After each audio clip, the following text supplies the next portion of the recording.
O quarto passo é o passo mais impressionante, é aquele momento em que você mostra em que é possível fazer um planejamento, um agendamento de tarefas, atividades, de trabalhos, que respeita tudo o que foi solicitado, sem nenhuma ligação lógica, na tentativa de fazer acontecer um plano.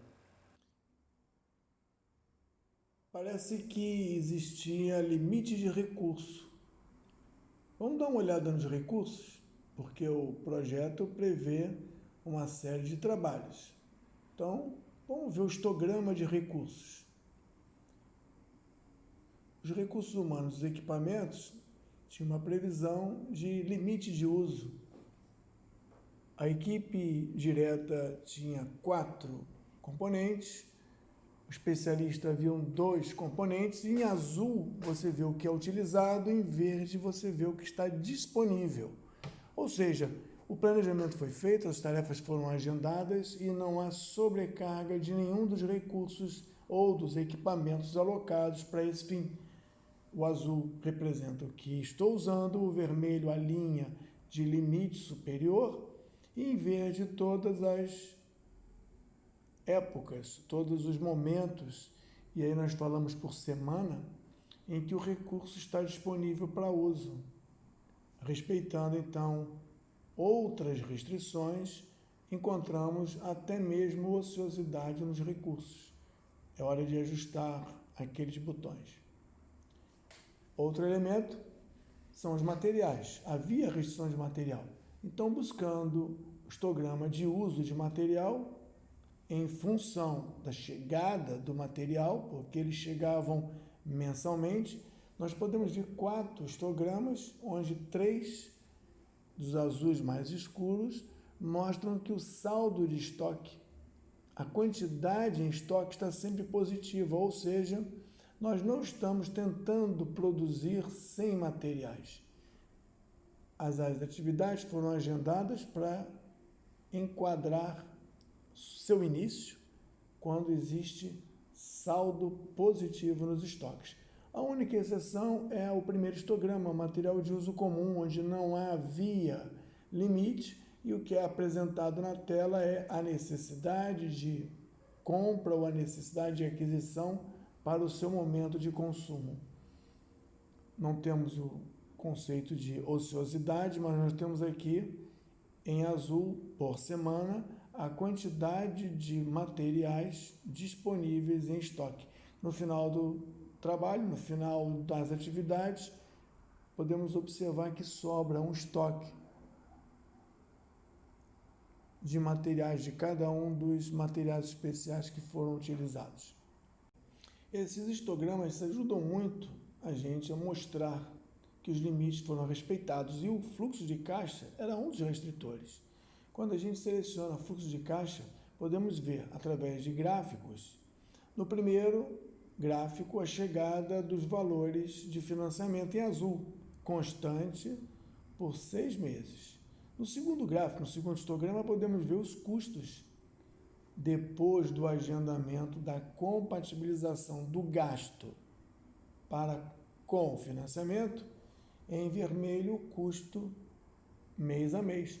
E no terceiro histograma, no último, nós podemos ver o fluxo de caixa, ou seja, o saldo em que o projeto manteve positivo, porque o balanceamento do gasto contra o recurso financeiro disponível permite a execução da obra ou dos trabalhos sem problemas financeiros.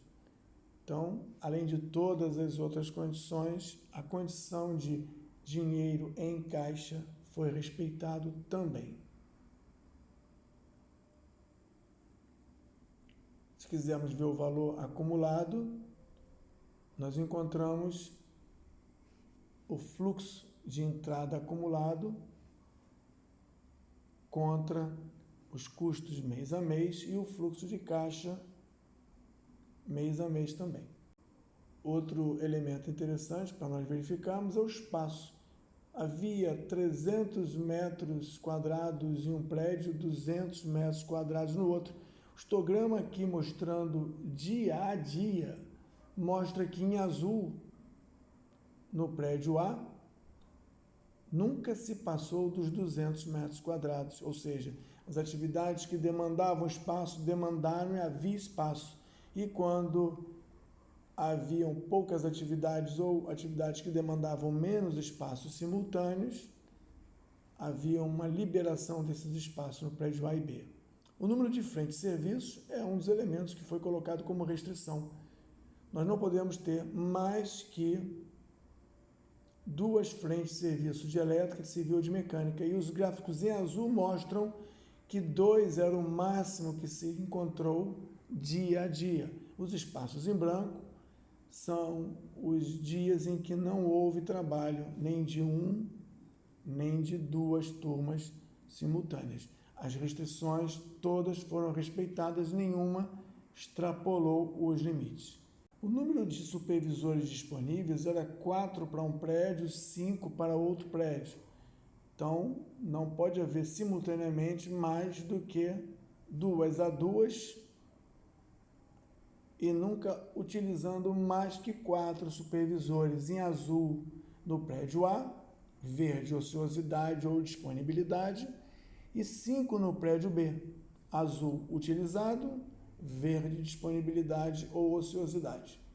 Isso mostra que o agendamento traz um fluxo de trabalho, permitiu compatibilizar todas as restrições sem quebrar nenhuma das regras pré-estabelecidas.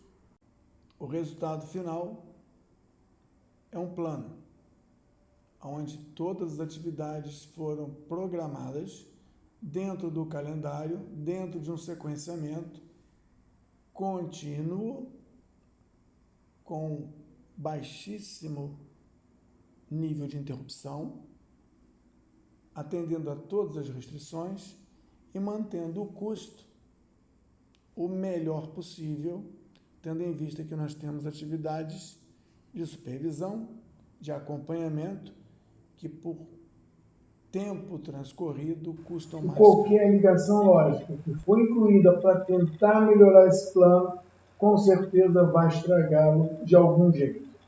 Nesse nosso caso de estudo, foram apenas 9 ou 10 restrições, sem contar com o calendário.